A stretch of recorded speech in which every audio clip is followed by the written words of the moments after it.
A'udzu billahi minasyaitonir rajim. Bismillahirrahmanirrahim. Alhamdulillahi rabbil alamin wa bihi nasta'inu ala umurid dunya waddin. Assalatu wassalamu ala nabiyyina Muhammadin sallallahu alaihi wasallam wa ala alihi wa ashabihi wa man tabi'ahum bi ihsanin ila yaumiddin. Amin ya rabbal alamin. Assalamualaikum warahmatullahi wabarakatuh, rekan-rekan sekalian yang berbahagia. Alhamdulillah kita bisa ketemu lagi ya dalam keadaan sehat walafiat. Kita bersyukur kepada Allah masih memberikan nafas kita, kesempatan kita untuk mendekatkan diri kepadanya ya.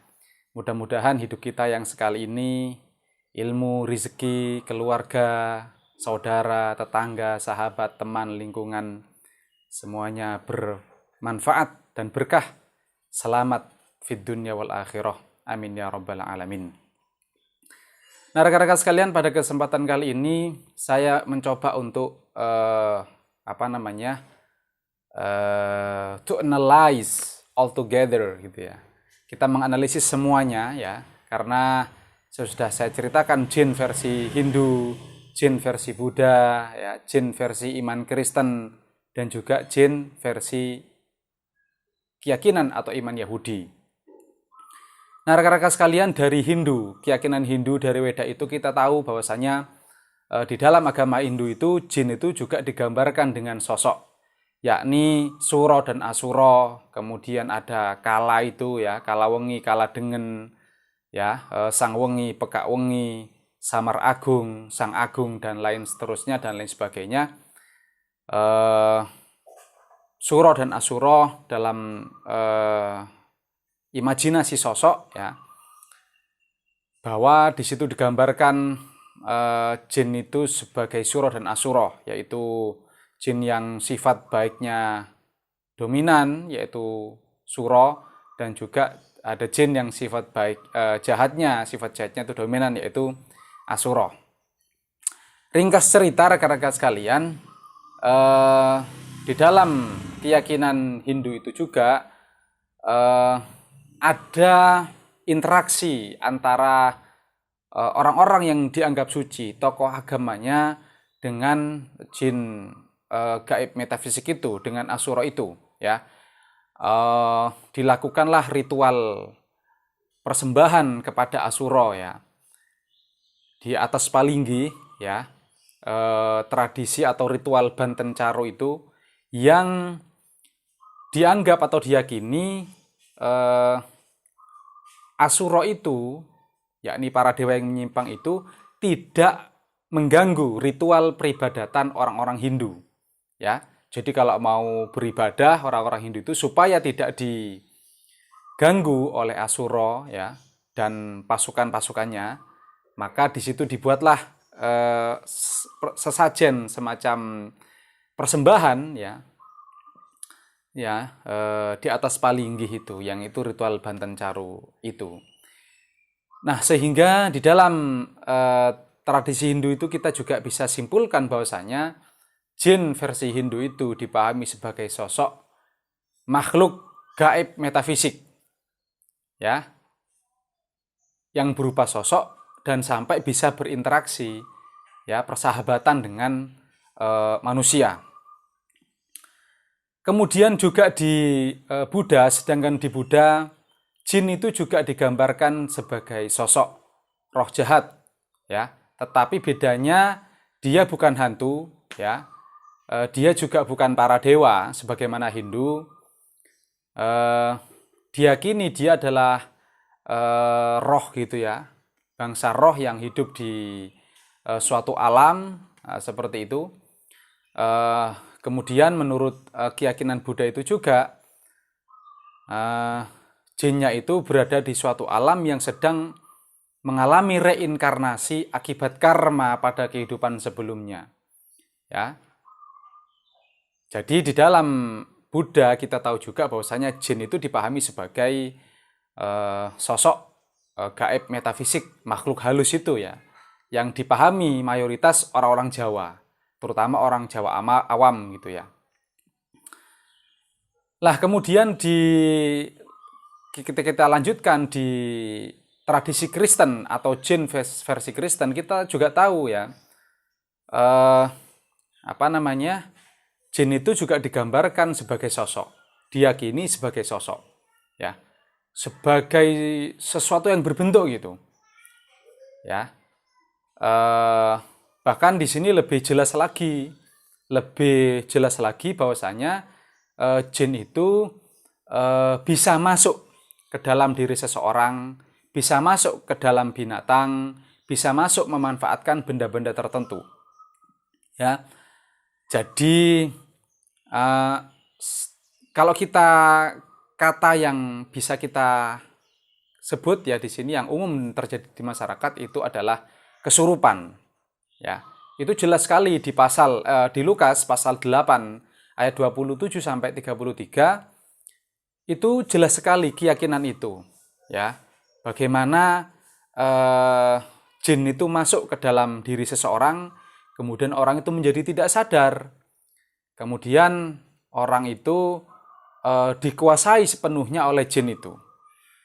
Nah, dan jin itu juga lantas menguasai alam fisik kan, alam manusia berarti. Kemudian dia bisa berinteraksi dengan Yesus. Ya, diajak ngomong oleh Yesus, bisa ngobrol dengan Yesus, ditanya, "Siapa kamu?" Ya. Kemudian, "Who are you?" Terus jin itu menjawab, "Legion, I am Legion," yaitu because many demons entered him, karena banyak setan-setan yang menguasai orang itu. Sehingga yang ngomong itu adalah jinnya, ya, menurut iman Kristen itu. Yang ngomong adalah jinnya, yang ngomong adalah legion, gitu lah. Dan orang itu sepenuhnya dikendalikan oleh jin itu, ya, dan bisa ngomong, bisa dialog dengan Yesus, ya. Kemudian Yesus itu meminta jin itu keluar dari orang itu, keluarlah kamu dari orang itu, ya. Tentu saja tampaknya untuk menyelamatkan orang itu dari pengaruh jin jahat itu. Dan betul, jin itu nurut pada Yesus, kemudian jin itu keluar dari orang itu dan minta izin untuk memasuki atau merasuki babi. Kemudian babi itu mati lemas. Ya, jadi itu mirip juga dengan tradisi, ya, Jawa Abangan, atau kita bisa lihat bentuk konkretnya yang sering kita lihat itu di kuda lumping atau jaranan, ya.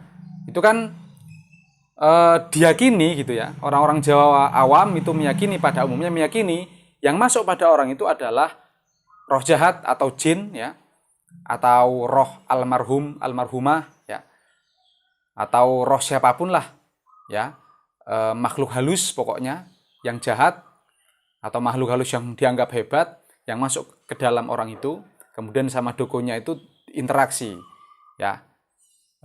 Ditanya persis seperti dialog Yesus itu, ditanya namanya, kamu siapa, kamu dari mana, gitu ya, dari Gunung Gumitir misalkan, ditanya kamu siapa, namanya, menjawab itu. Nah, itu diyakini bukan orang itu yang menjawab, tetapi roh halusnya, makhluk halusnya diyakini yang menjawab itu, sehingga orang itu dianggap tidak sadar, ya. Lantas disimpulkan mempunyai perewangan makhluk halus gitu, perewangan, entah itu rohnya macan, entah itu rohnya singa atau macan jadi-jadian, dan lain seterusnya. Yang penting digambarkan seperti itu, roh halus, alam goib metafisik yang antah berantah. Ya, jadi interaksi antara jin, keyakinan interaksi, orang bisa interaksi dengan jin, jin bisa interaksi dengan orang bisa ngomong dengan jin, ya. Terus jin bisa merasuki orang, jin bisa merasuki orang, merasuki binatang, memanfaatkan benda-benda. Itu adalah keyakinan Kristen. Ya, itu adalah keyakinan Kristen. Lukas pasal 8 ayat 27 sampai 33. Begitu juga keyakinan Yahudi, ya. Disebutkan di situ bahwasanya jin itu melompat-lompat, ya, di atas reruntuhan Babel. Berarti di situ jin dianggap sebagai sosok, ya. Sosok gaib metafisika, sosok gaib metafisik yang hidup di alam antah berantah, ya. Itu rekan-rekan sekalian, kita melihat secara global itu. Dan juga kalau kita tarik lebih ke belakang, tradisi animisme dan dinamisme itu persis mirip, ya. Bahwasanya roh-roh nenek moyang itu bisa bertempat di pohon, di rumah kosong, ya, di benda-benda gitu ya. Dan juga dinamisme, bahwasanya benda-benda tertentu itu memiliki kekuatan roh, memiliki kekuatan gaib. Ya. Sebagaimana di agama-agama yang saya sebutkan tadi, ada yang di lereng Gunung Semeru, ya, ada yang di atas pegunungan Himalaya, dianggap bersemayam di situ, bertempat di situ. Nah, jadi rekan-rekan sekalian, kalau kita melihat di dalam Islam, ya, ingat Islam itu ini urusan akidah, urusan keyakinan. Ya, sama seperti mengatakan Allah itu Esa, Ahad, itu juga keyakinan. Kalau orang Kristen mengatakan Tuhan itu 3, ya, Thalithu Thalathah misalkan, atau Isa ibnullah, atau Uzair ibnullah misalkan. Isa adalah anaknya Allah, atau Uzair adalah anaknya Allah, bahkan Isa adalah Tuhan. Itu adalah keyakinan, adalah akidah. Yang itu sangat menentukan di dalam Islam untuk selamat dan bahagia di dunia wal akhirah. Alladzina amanu wa amilus solihat, ya kan? Jadi akidah dan keyakinan ini itu sangat harus ekstra hati-hati. Ya, bahkan urusan keimanan ini tidak boleh menggunakan hadis-hadis sembarangan. Bahkan itu hadis tidak boleh menggunakan hadis-hadis sembarangan yang itu tidak ada cantolannya di dalam Al-Qur'an. Ya. Kalau kita melihat Al-Qur'an, ya, nggak ada satupun jin-jin yang digambarkan seperti animisme, dinamisme, Hindu, Buddha, kejawen, Kristen, Yahudi. Itu nggak ada. Ya, di dalam Al-Qur'an itu penggambaran jin seperti itu tidak ada, rekan-rekan sekalian. Ya. Dan Nabi Muhammad misalkan, ya, di dalam surat 6 ayat 50 itu juga jelas mengatakan bahwasanya disuruh mengatakan Nabi itu, katakan wahai Nabi, la aqulu lakum indi khazainullah. Aku tidak mengatakan kepada kalian, kata Nabi di surat 6:50 itu, aku tidak mengatakan kepada kalian bahwasanya semua perbandaran ilmu Allah itu ada padaku. Wala a'lamul ghaib, kata Nabi. Dan aku tidak tahu sesuatu yang gaib. Wala aqulu lakum inni malak. Dan aku juga tidak mengatakan kepada kalian bahwasanya aku malaikat. Ya. In attabi'u illa ma yuha ilayya. Aku tidak mengikuti kecuali apa yang diwahyukan kepadaku. Kul hal yastawil a'ma wal basir. Katakanlah Muhammad, apakah sama orang yang bisa melihat, orang yang berilmu dengan orang yang tidak berilmu? Afala tatafakkarun, apakah kalian tidak memikirkan? Jadi urusan akidah itu Nabi Muhammad itu hanya menunggu wahyu Quran, rekan-rekan sekalian. Nabi Muhammad tidak bisa ngarang-ngarang sendiri, menghayal-hayal soal gaib metafisik itu. Semua informasi gaib yang sampai kepada Nabi sudah diceritakan oleh Allah di dalam Al-Quran. Karenanya kita sebagai umat Islam menyimpulkan dan mengetahui hal-hal metafisik gaib itu sebatas informasi Al-Quran. Layaknya Nabi. Nabi saja mengatakan seperti itu. Ya, jadi kita tidak boleh melebihi informasi Al-Quran. Maka di dalam urusan akidah itu memang urusan keyakinan itu bukan wilayah akal untuk kreatif sendiri. Bukan wilayah akal untuk ngarang-ngarang sendiri soal keyakinan itu. Surah kalau ini Islam ya. Surah misalkan orang kesurupan jin, orang kesurupan setan, orang iblis, ya, digambarkan misalkan loncat-loncat di atas rumah kosong, atau loncat-loncat di atas reruntuhan Babel, atau Mbai Mole gitu ya. Roh almarhumah itu pulang setiap malam Jumat sehingga butuh dikasih kopi, dikasih ketan yang ditaburi kacang dan gula pasir itu, dikasih lampu kecil itu ya. Itu ngarang-ngarang sendiri, sudah melebihi informasi Al-Quran. Itu adalah karangan akal, kreasi akal itu.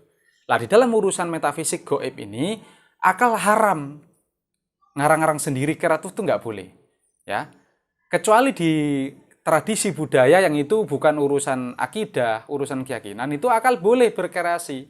urusan budaya, seni, ya, itu akal boleh berkreasi. Tetapi urusan akidah, urusan keyakinan, urusan keimanan, gaib metafisik, itu tidak boleh akal ini ngarang-ngarang sendiri. Bukan wilayah akal. Ya, bukan wilayah akal untuk ngarang-ngarang di situ.